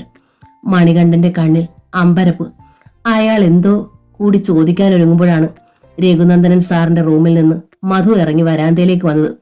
ആ, സാറിനെ തിരക്കി വന്നതാ ഇവര്, ഭാര്യയും മക്കളും, മണികണ്ഠൻ മധുവിനോട് പറഞ്ഞു, അല്പം അതിശയോക്തിയിൽ. മധുവിനത് മനസ്സിലായി. മണികണ്ഠൻ പോ, മധു ഗൗരവത്തിൽ പറഞ്ഞു. മണികണ്ഠൻ ഒരിക്കൽ കൂടി ഭാമയെ നോക്കി. അവളുടെ കൈത്തണ്ടയ്ക്കുള്ളിൽ കിടന്നുറങ്ങുന്ന കുഞ്ഞിനെയും താഴെ വിരൽ വായിൽ വെച്ച് നിൽക്കുന്ന കുട്ടിയെയും ശ്രദ്ധിച്ചു. ഒടുവിൽ അകത്തേക്ക് നീങ്ങി. അച്ഛാ, അനു വിളിച്ചു. അയസ് പോലെ നിൽക്കുകയാണ് മധു. നീ എന്തിനിവിടെ വന്നു? മധുവിന്റെ സ്വരം കല്ലിച്ചു. ഇവിടെയും എന്റെ തൊലി ഉരിയാനോ? ഹോസ്പിറ്റലിൽ നിന്ന് ഡിസ്ചാർജ് ചെയ്ത് വന്നതാണ്. വീട്ടിൽ കയറാൻ കഴിഞ്ഞില്ല, ഭാമ പറഞ്ഞു. ഇത്ര ധൃതി വെച്ച് ഓടിപ്പാഞ്ഞ് വന്നത് എന്തിനാണ് ഇങ്ങോട്ട്? മധുവിന് കൂടുതൽ ഈർഷ്യയായി. മധുവേട്ടൻ എന്താണ് വീട്ടിൽ വരാത്തത്? ഭാമ ചോദിച്ചു. അമ്മ വല്ലാതെ വിഷമിക്കുന്നു, നെഞ്ചത്തടിച്ച് കരയുന്നു. എന്തിന്? 2-3 ദിവസമായില്ലേ മധുവേട്ടൻ വീട്ടിലേക്ക് വന്നിട്ട്. എന്തിനു വരണം? മധുവിന് കൂടുതൽ ദേഷ്യമായി. എന്റെ ഭാര്യയും മക്കളും ഒക്കെ ആത്മഹത്യ ചെയ്തില്ലേ, പിന്നെ അവിടെ ആരിയ്ക്കുന്നു? മധു അവളെ തുറച്ചു നോക്കി. അയാളുടെ മുഖത്ത് കോപം കത്തി നിന്നു. ഭാമയുടെ മുഖത്ത് പക്ഷേ കഴിഞ്ഞ സംഭവങ്ങളുടെ നിഴൽ പോലും ഉണ്ടായിരുന്നില്ല. എല്ലാ സ്നേഹഭാവങ്ങളോടും കൂടി എന്നും ഒരുമിച്ച് കഴിയുന്ന ഭർത്താവിന്റെ അടുത്തേക്ക് വരുന്ന സാധാരണ ഭാവം മാത്രം. ഒരുപക്ഷെ ഇത്തിരി സ്നേഹത്തിന്റെ മേമ്പൊടി ഉണ്ടായിരുന്നു മുഖത്ത്. ഹാഫ് ഡേ ലീവ് എടുക്കുക മധുവേട്ട, നമുക്ക് ഒരുമിച്ച് മടങ്ങാം, ഭാമ പറഞ്ഞു. ഓഹോ, എല്ലാം അങ്ങ് തീരുമാനിച്ചുറപ്പിച്ച മട്ടുണ്ടല്ലോ, മധു പരിഹസിച്ചു. ഭാമ ഒന്ന് മന്ദഹസിക്കാൻ ശ്രമിച്ചു. തൽക്കാലം പോകണം, മധു പറഞ്ഞു. അപ്പോൾ മധുവേട്ടൻ? ഞാൻ വരണോ വേണ്ടായോ എന്ന് അതെന്റെ തീരുമാനമാണ്, നീ അറിയണ്ട. മധുവേട്ടൻ വരാതെ ഞാൻ പോകില്ല, ഭാമ പറഞ്ഞു. ആ സ്വരം വല്ലാതെ ദൃഢപ്പെട്ടിരുന്നു. മുഖത്ത് ഉറച്ച തീരുമാനത്തിന്റെ വ്യക്തത. അപ്പോഴാണ് വില്ലേജ് ഓഫീസർ രഘുനന്ദൻ സാർ ഇറങ്ങി വന്നത്. താലൂക്ക് ഓഫീസിലേക്ക് പോകാൻ ഇറങ്ങിയതാണ് അദ്ദേഹം. ഭാമയും കുട്ടികളെ ശ്രദ്ധിച്ച അദ്ദേഹം ചോദ്യഭാവത്തിൽ മധുവിനെ നോക്കി. വൈഫും കുട്ടികളുമാണ്, മധു തെല്ല് ചമ്മലോടെ പറഞ്ഞു. ആഹാ, എന്നിട്ടാണോ മുറ്റത്ത് നിർത്തിയിരിക്കുന്നത്? അകത്തേക്ക് വിളിക്കാമായിരുന്നില്ലേ? ഭാമയ്ക്ക് ഒരു പുഞ്ചിരി സമ്മാനിച്ചുകൊണ്ട് രഘുനന്ദനൻ സാർ വണ്ടിയിൽ കയറിയിരുന്നു. വണ്ടി ഗേറ്റ് കടന്നു പോയപ്പോൾ മധു പല്ലുകൾ ഞെർമ്മിക്കൊണ്ട് ഭാമയെ നോക്കി. തൃപ്തിയായല്ലോ നിനക്ക്? ഭാമ മിണ്ടിയില്ല. പൊക്കോ. ഞാൻ പോകില്ലെന്ന് പറഞ്ഞല്ലോ, ഭാമ പറഞ്ഞു. മധുവിന് കൈകൾ തരിച്ചു. ഭാമയുടെ കൂസലില്ലായ്മ അയാളെ അരിശം കൊള്ളിച്ചു. നീ പോകാൻ നോക്ക്, എനിക്ക് വരാൻ കൂട്ടുവേണ്ട. മധു അകത്തേക്ക് കയറിപ്പോയി. ഭാമ അങ്ങനെ തന്നെ നിന്നു. തന്നോട് സ്നേഹം കാണിച്ചില്ല, അത് പ്രതീക്ഷിച്ചല്ല താൻ വന്നത്. പക്ഷേ മോൾ വിളിച്ചിട്ട് ഒരു സ്നേഹവും കാട്ടിയില്ലല്ലോ. പുറമെ അണിഞ്ഞിരുന്ന മുഖംമൂടിയും തൻ്റെടവും കൊഴിഞ്ഞു വീണതുപോലെ ഭാമയ്ക്ക് വല്ലാതെ തളർച്ച തോന്നി. മധുസാറിന്റെ ഭാര്യയും കൊച്ചുങ്ങളും വന്നിട്ടുണ്ട്. പിടിച്ച പിടിയാലെ സാറിനെ കൊണ്ടുപോകാനാണെന്ന് തോന്നുന്നു. മണികണ്ഠൻ സെക്ഷനിലേക്ക് ചെന്നപ്പോൾ പറഞ്ഞു, മധുസാറിന്റെ ഭാര്യയും കുട്ടിയുമോ? എവിടെ? സൂസന്ന ധൃതിയിൽ എഴുന്നേറ്റു. പക്ഷേ അവൾ ചെല്ലുമ്പോൾ ഭാമ കുട്ടികളുമായി ഗേറ്റിങ്കിൽ എത്തിയിരുന്നു. സൂസന്ന തിരിച്ചു പോന്നു. വല്ലാത്തൊരു ചമ്മലിൽ തളർച്ചയോടെ ഇരിക്കുകയാണ് മധു. മധുസാർ ഇന്നലെ വീട്ടിൽ പോയില്ല അല്ലേ? മധു മിണ്ടിയില്ല. ചുമ്മാതല്ല, ഭാര്യ മക്കളെയും കൂട്ടി അന്വേഷിച്ചെത്തിയത്. പാവം, അതിന്റെ സ്നേഹം കണ്ടോ? സാറിനെ കാണാതെ 2 രാത്രി പോലും കഴിച്ചുകൂട്ടാൻ വയ്യ അവർക്ക്. ഞാനും ഇങ്ങനെയായിരുന്നു. Shut up your bloody. അത്യധികം രോഷത്തോടെ മധു ചീറ്റി. സൂസന്ന വിളറിപ്പോയി. മണികണ്ഠനും ഒന്നമ്പരന്നു. ഒരു സഹപ്രവർത്തകയോട് അങ്ങനെ പറയാൻ പാടില്ലാത്തതാണ്, പ്രത്യേകിച്ചും ഓഫീസിനുള്ളിൽ വെച്ച്. ഭാമയുടെയും കുട്ടികളുടെയും വേഷവും വരവും ഉണ്ടാക്കി ഈർഷ്യ കൊണ്ട് നിറഞ്ഞു നിൽക്കുകയായിരുന്നു മനസ്സ്. അതാണ് സൂസന്നയ്ക്ക് നേരെ പൊട്ടിത്തെറിച്ചത്. ഛേ! മധു കൈ ചുരുട്ടി ഞെരിച്ചു. ഹോസ്പിറ്റലിൽ നിന്നിറങ്ങിയ കോലത്തിൽ മക്കളെയും പിറക്കി ഇറങ്ങിയിരിക്കുന്നു. നാശം! മണികണ്ഠൻ കേൾക്കെ മധു അങ്ങനെ ശബ്ദം ഉയർത്തിയത് സൂസന്നയ്ക്ക് തീരെ ഇഷ്ടപ്പെട്ടില്ല. അവളുടെ മുഖം വല്ലാതെ വീർത്തു മാത്രമല്ല ചുവക്കുകയും കണ്ണുകൾ നിറയുകയും ചെയ്തു. മധു ആകെ വിഷമത്തിലായി. സൂസന്ന ഹാഫ് ഡേ ലീവ് എഴുതിയിട്ട് ബാഗും എടുത്ത് ഓഫീസ് വിട്ടിറങ്ങി. ഇറങ്ങുമ്പോൾ ആ മിഴികൾ തുളുമ്പി തൂകുകയായിരുന്നു. കഷ്ടായി സാറേ, മണികണ്ഠൻ മധുവിനോട് പറഞ്ഞു. സാർ എങ്ങനെ ഷൗട്ട് ചെയ്തത്? സൂസന്ന സാറിന് വല്ലാണ്ട് സങ്കടമായിപ്പോയി. കരഞ്ഞോണ്ടാ പോയത്. മധു വീണ്ടും കൈകൾ ഞെരിച്ചു. സാറിന് സമാധാനിപ്പിക്കേണ്ടതായിരുന്നു, മണികണ്ഠൻ പറഞ്ഞു. മധു നെറ്റി ചുളിച്ചു. പ്രത്യേകിച്ച് സാറിനോട് ഇത്ര ഇഷ്ടമായ സ്ഥിതിക്ക്. ഇഷ്ടോ? മധുവിന്റെ കണ്ണുകളും കുറുകി. അതെ, സാറിനോട് അവർക്ക് വലിയ ഇഷ്ടമാണെന്ന് എന്നോട് പറഞ്ഞിട്ടുണ്ട്. ഇഷ്ടമെന്ന് വെച്ചാ വലിയ ഇഷ്ടം. മണികണ്ഠന്റെ മുഖത്തൊരു ഗൂഢമായ ചിരി വിടർന്നു. മധു വിളറിപ്പോയി. മധുവിന് പിന്നെ ജോലിയിൽ ശ്രദ്ധിക്കാനേ കഴിഞ്ഞില്ല. ഭാമയും മക്കൾ ഒരു വശത്ത്, സൂസന്ന നിറമിഴികളോടെ പോയത് മറുവശത്ത്. അയാൾ കടിച്ചു പിടിച്ചാണ് 5 മണിവരെ ഇരുന്നത്. ഇറങ്ങിയപ്പോൾ എങ്ങോട്ട് പോകണമെന്ന കൺഫ്യൂഷനായി. ഭാമയും സൂസന്നയും ഇരുവശത്ത് നിൽക്കുന്നതായി അയാൾക്ക് തോന്നി.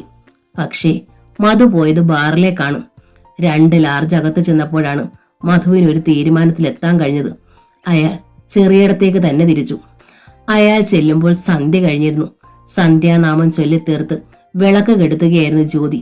ഗേറ്റ് കടന്ന് സ്കൂട്ടർ വരുന്നത് കണ്ടപ്പോഴേ ജ്യോതി അകത്തേക്കൂടി.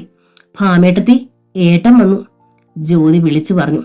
ഭാമ ധൃതിയിൽ മുൻവശത്തേക്ക് വന്നു. സ്കൂട്ടർ വെച്ച് വരാന്തയിലേക്ക് വന്ന മധു കണ്ടു. വാതിൽ നിറഞ്ഞ മട്ടിൽ നിൽക്കുന്നു ഭാമ.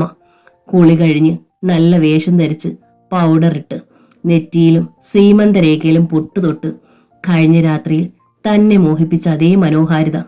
പക്ഷേ മധുവിനപ്പോൾ തോന്നിയത് മോഹമല്ല, സർവശക്തിയും വലത് കൈയിലേക്ക് സമാഹരിച്ച് ഒറ്റയടി. അപ്പോൾ നിനക്കറിയാം വേഷം കെട്ടാൻ അല്ലേടി? എന്നിട്ടെന്നെ അപമാനിക്കാൻ നാറിയ വേഷത്തിൽ പിള്ളേരെയും തൂക്കി ഓഫീസിലേക്ക് വന്നിരിക്കുന്നു. എന്തിനായിരുന്നടിയത്?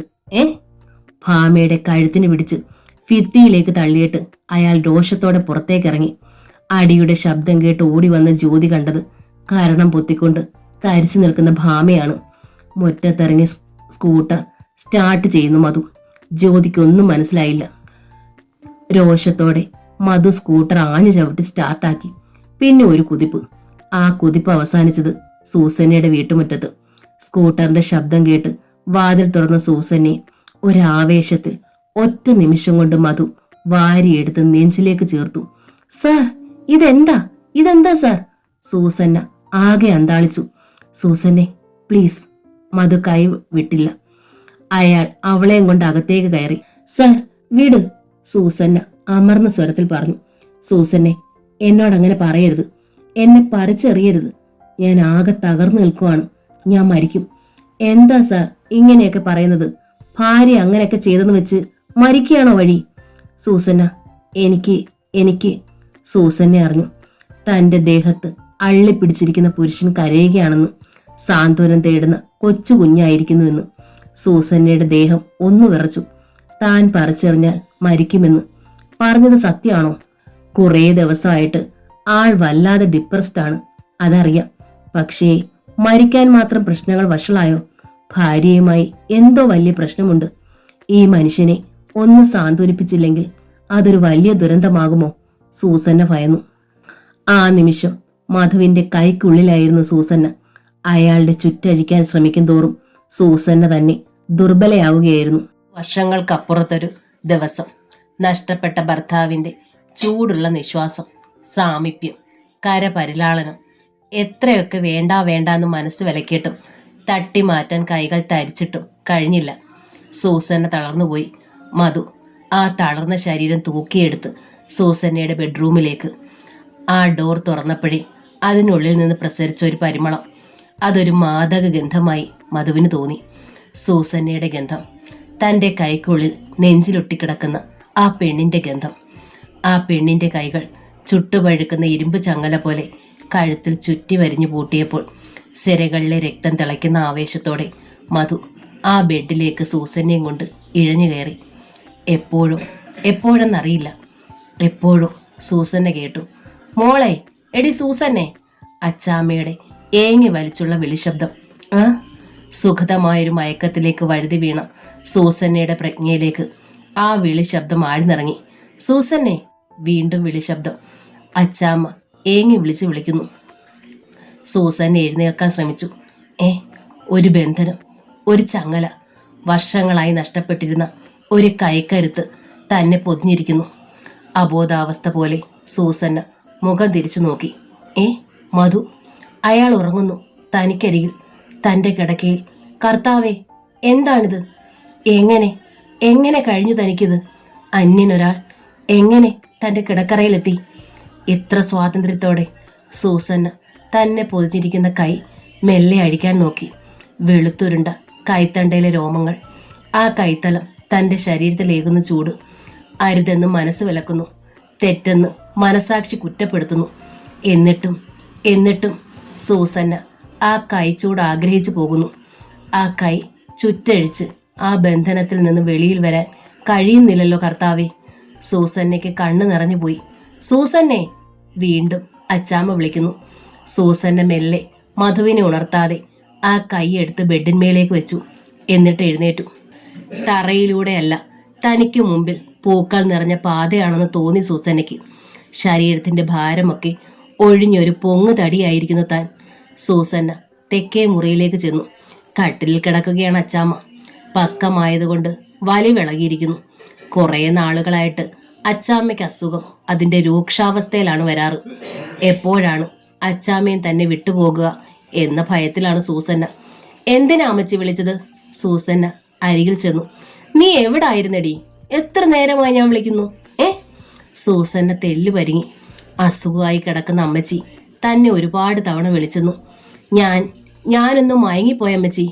സൂസന്ന തപ്പിത്തടഞ്ഞ് കള്ളം പറഞ്ഞു. അമ്മച്ചി എന്തിനാ വിളിച്ചത്? മരുന്ന് താടി. വല്ലാത്തൊരു വിമ്മിട്ടം. മരുന്ന് കഴിക്കാൻ സമയമായോ? സൂസന്നെ അമ്പരന്ന് ക്ലോക്കിലേക്ക് നോക്കി. 10 മണി. എൻ്റെ കർത്താവേ, സമയം ഇത്ര പെട്ടെന്നവൾ ലജ്ജയോടെ ഓർത്തുപോയി. മണിക്കൂറുകൾ നിമിഷങ്ങളാക്കിയ സംഭവം. ഗൂഢമായൊരു സ്മിതത്തോടെ സൂസന്ന അമ്മച്ചിയെ നോക്കി. എന്നിട്ട് അടുക്കളയിലേക്ക് കയറി. അമ്മച്ചിക്ക് ആഹാരം കൊടുത്തു, മരുന്നും കൊടുത്തു. അച്ചാമ്മ തെല്ല ആശ്വാസത്തോടെ വീണ്ടും കിടന്നപ്പോൾ സൂസന്ന തിരികെ വന്നു. മധു അപ്പോഴും കിടക്കുകയാണ്. റോയിച്ചൻ കിടന്നിരുന്നത് പോലെ കമിഴ്ന്ന വലത് കാൽ ലേശം മടക്കി മുഖം ഒരു വശത്തേക്ക് ചരിച്ച് സൂസന്ന ബെഡിലിരുന്നു. അയാളുടെ കവിളിൽ അധരങ്ങൾ ഒന്നമർത്തി. അധരങ്ങളുടെ നനവ് തട്ടിയതുപോലെ മധു ഞെട്ടി ഉണർന്നു. കണ്ണുമിഴിച്ച് അയാളൊന്ന് നോക്കി. സൂസന്ന മൃദസ്മിതത്തോടെ അരികിലിരിക്കുന്നു. വിസ്മയത്തോടെ അയാളൊന്ന് ചുറ്റും നോക്കി. താൻ ഇവിടെയോ? അരികിൽ സൂസന്നയോ? സൂസന്നയുടെ മുഖത്തേക്ക് അയാൾ ഒന്ന് തറപ്പിച്ചു നോക്കി. എന്താ ഇങ്ങനെ നോക്കുന്നത്? സൂസന്ന ചോദിച്ചു. ഞാൻ കരുതി സൂസന്ന എന്നെ അടിച്ചിറക്കുമെന്ന് മധു പതിയെ പറഞ്ഞു. ചാകുമെന്നൊക്കെ ഭീഷണിപ്പെടുത്തിയാൽ പിന്നെ? സൂസന്നെ ഒന്ന് മന്ദഹസിച്ചു. ചാകുമെന്ന് പറഞ്ഞത് കൊണ്ടാണോ? അറിയില്ല, സൂസന്ന പറഞ്ഞു. മധു അവളുടെ മുഖം പിടിച്ചുയർത്തി. സൂസന്നയുടെ അധരങ്ങൾ വിറ പൂണ്ടിരുന്നു. മിഴികളിൽ നനവൂറിയിരുന്നു. എന്താ? മധു ചോദിച്ചു. 6 വർഷമായി എൻ്റെ റോയിച്ചൻ പോയിട്ട്. ഇന്നോളം തനിച്ചായിരുന്നു ഞാൻ. 6 വർഷം കൂടിയിട്ടൊരാൾ ഇങ്ങനെ ബലമായിട്ട് എന്നെ പിടിച്ചപ്പോൾ സൂസന്നയുടെ മിഴികൾ തുളുമ്പി. ഞാൻ എന്നെ കുറ്റപ്പെടുത്തു. എനിക്ക് അല്പം കൂടി കൺട്രോൾ വേണ്ടിയിരുന്നു. അമ്പരപ്പോടെ മധു ഒന്ന് നോക്കി. 6 വർഷമായിട്ട് സൂസന്ന ഒറ്റയ്ക്ക്? എന്താ? ഞാൻ എൻ്റെ ഭാര്യയെ തൊട്ടിട്ട് 5-6 മാസങ്ങളായി. അവൾ ഗർഭിണിയായി വലിഞ്ഞു നടക്കുന്നത് കണ്ടപ്പോൾ തൊടാൻ മടിച്ചു. പിന്നെ പ്രസവിച്ച് കഴിഞ്ഞവൾ വന്നപ്പോൾ ഒന്ന് തൊട്ടു നോക്കാൻ ഞാൻ കൊതിച്ചു. പക്ഷേ അവൾ സമ്മതിച്ചില്ല. എനിക്ക് മുമ്പിൽ വാതിൽ വലിച്ചടച്ചു. അതോടെ എനിക്ക് ഭ്രാന്തായി. 6 മാസം ഭാര്യയെ തൊടാൻ പറ്റാതെ വന്നപ്പോൾ നിങ്ങൾക്ക് ഭ്രാന്ത്. അപ്പോൾ 6 വർഷമായി ഞാനോ? സൂസന്നെ ഒന്ന് ചിരിച്ചു. നിങ്ങൾ പുരുഷന്മാർ എല്ലാവരും ഇങ്ങനെയാണ്, ഭ്രാന്തെടുത്ത് നടക്കുന്നു. പക്ഷേ ഞങ്ങൾ സ്ത്രീകളും അങ്ങനെയൊന്ന് ഭ്രാന്തെടുത്ത് നടന്നാലോ? മണികണ്ഠൻ എന്നോട് പറഞ്ഞത് ഞാൻ ഇണയെ തിന്നുന്ന ചെലന്തിയാണെന്ന് അല്ലേ? എൻ്റെ റോയിച്ചായം പോയത് ഞാൻ തിന്നിട്ടാണോ അറിയില്ല. പക്ഷെ എനിക്കറിയാം, എൻ്റെ റോയിച്ചായനെ ഞാൻ ഒരുപാട് സ്നേഹിച്ചിരുന്നു. അതുകൊണ്ട് പിന്നൊരു മുഖവും എൻ്റെ മനസ്സിലേക്ക് വന്നില്ല. റോയിച്ചായൻ മരിച്ച പാടെ പലരും വന്ന് എന്നെ കൊണ്ട് 2ാമത് കല്യാണം കഴിപ്പിക്കാൻ. എൻ്റെ അച്ചാച്ചനും അമ്മച്ചിയും ഒക്കെ പറഞ്ഞു. നീണ്ട നെടുവീർപ്പോടെ സൂസന്ന പറഞ്ഞു. അന്നൊക്കെ ജീവിക്കാൻ എനിക്ക് എൻ്റെ റോയിച്ചായൻ്റെ ഓർമ്മ മാത്രം മതിയായിരുന്നു. പിന്നീട് ഓർമ്മ മാത്രം കൊണ്ട് ജീവിക്കാനാവില്ലെന്ന് എനിക്ക് മനസ്സിലായി. ഒരാൾ കൂട്ട് വേണം. ഒരു കാര്യത്തിനല്ല, പല കാര്യങ്ങൾക്കും വേണം കൂട്ട്. അപ്പോഴേക്കും എന്നെ കല്യാണം കഴിപ്പിച്ചയക്കാനുള്ള ഉത്സാഹം എല്ലാവരിലും കെട്ടുകഴിഞ്ഞിരുന്നു. നിറമെഴികളോടെ സൂസന്ന പെറുപെറുത്തു. കുറേ നാളായിട്ട് ഞാനങ്ങ് ജീവിക്കുകയായിരുന്നു എൻ്റെ മോന് വേണ്ടി. എവിടെ അബി? കണ്ടില്ലല്ലോ? മധു പെട്ടെന്ന് ചോദിച്ചു. കൊള്ളാം, കയറി വന്ന് പിടിച്ച് ബലമായി എന്നെ. ഊറിയ ചിരിയോടെ സൂസന്ന പറഞ്ഞു. ഞാൻ 10 വയസ്സുള്ള ഒരു കുട്ടിയുടെ അമ്മയാണെന്ന് പോലും ഓർത്തില്ലല്ലോ. അത് മധു ജാള്യതയോടെ ചിരിച്ചു. മോൻ ഇവിടെ ഇല്ലേ? സൂസന്ന പറഞ്ഞു. ഹാവൂ, മധു ആശ്വസിച്ചു. തറവാട്ടിലേക്ക് പോയിരിക്കുകയാണ്. റോയിച്ചൻ്റെ അമ്മച്ചിയുടെ ബർത്ത്ഡേ ആണിന്ന്. റോയിച്ചൻ്റെ അനിയൻ ജിമ്മി വന്ന് അവനെ കൊണ്ടുപോയി. നാളെ വരൂ. എന്താ സൂസന്ന പോകാതിരുന്നത്? അമ്മച്ചിക്ക് എല്ലാ തവണത്തേതിലും കൂടുതലാണ് ഇത്തവണ അസുഖം. മാത്രമല്ല ഹബിയെ അവരുടേതായുള്ളൂ, ഞാൻ അന്യല്ലേ.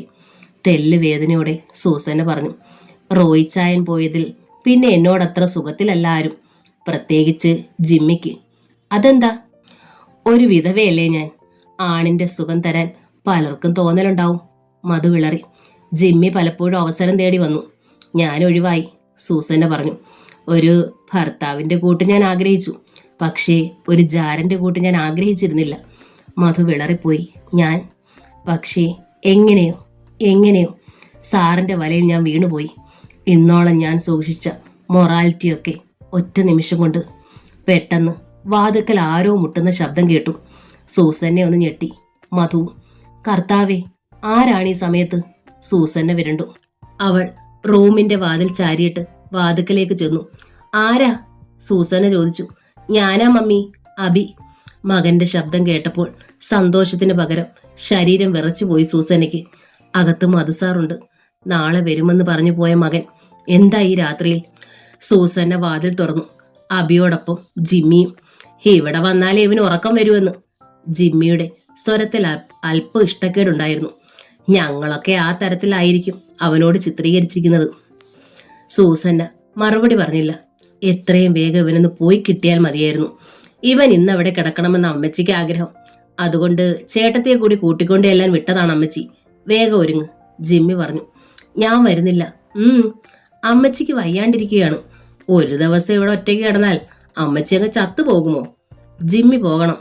ഓ, എന്നെ കാണുന്നത് പണ്ടേ നിങ്ങൾക്ക് ചതുർത്ഥിയാണല്ലോ. എന്തിനാണ് അതും ഇതും പറയുന്നത്? സൂസന്ന പറഞ്ഞു. ഞാൻ വരുന്നില്ല. ജിമ്മി മുറ്റത്തേക്ക് നോക്കി. ആരാണ് സ്കൂട്ടറിൽ വന്നത്? ആരുടേതാണിത്? സൂസന്ന ഞെട്ടിപ്പോയി. അങ്ങനൊരു വൈതരണി അവൾ തീരെ പ്രതീക്ഷിച്ചില്ല. സൂസന്നയുടെ ഞെട്ട് ജിമ്മി വ്യക്തമായും കണ്ടു. അയാളുടെ നെറ്റി ചുളിഞ്ഞു. കണ്ണുകളിൽ സംശയം തോന്നി. ജിമ്മി സൂസമ്മയെ ആകെ ഒന്ന് പരുനോക്കി. പറയ്, ആരുടേതാണ് ഈ വണ്ടി? ആരാണകത്ത്? ഇവിടെ ആരുമില്ല, സൂസന്ന പറഞ്ഞു. അത് മനസ്സിലിരിക്കട്ടെ. പിന്നെ ഈ സ്കൂട്ടർ ഇവിടെ പറന്നു വന്നിരുന്നോ? ജിമ്മി എന്നെ ചോദ്യം ചെയ്യണ്ട. പിന്നെ ആരാണിത് ചോദിക്കേണ്ടത്? ചോദിക്കാൻ മാത്രം കാര്യമൊന്നുമില്ല, അത്ര തന്നെ, സൂസന്ന കർശനമായി പറഞ്ഞു. ജിമ്മി വീണ്ടും സ്കൂട്ടറിന് നേർക്ക് നോക്കി. പിന്നെ സൂസന്നെ. എന്നിട്ട് അബിയോട് പറഞ്ഞു, നീ അകത്തേക്ക് പോയിക്കോ. അബി അകത്തേക്ക് കയറി. പിന്നാലെ ജിമ്മിയും. സൂസന്നയുടെ മിഴികളിൽ അറിയാതൊരു നടുക്കം വീണ്ടും പടർന്നത് ജിമ്മി സൂക്ഷ്മമായി ശ്രദ്ധിച്ചു. അതോടെ അയാളുടെ ഉള്ളിൽ ശക്തമായൊരു സംശയം ഉറച്ചു. ആ സംശയം തീർക്കാതെ പോകില്ലെന്ന ഉറപ്പോടെ അയാൾ സൂസന്നയുടെ ബെഡ്റൂമിലേക്ക് നേർക്ക് നടന്നു. ജിമ്മി, സൂസന ശബ്ദമുയർത്തി. കടക്ക് പുറത്ത്. ജിമ്മി അത് കേട്ടതായി ഭാവിച്ചില്ല. ചാരിക്കിടരുന്ന ബെഡ്റൂമിലേക്ക് അയാൾ കുതിച്ചു കയറി.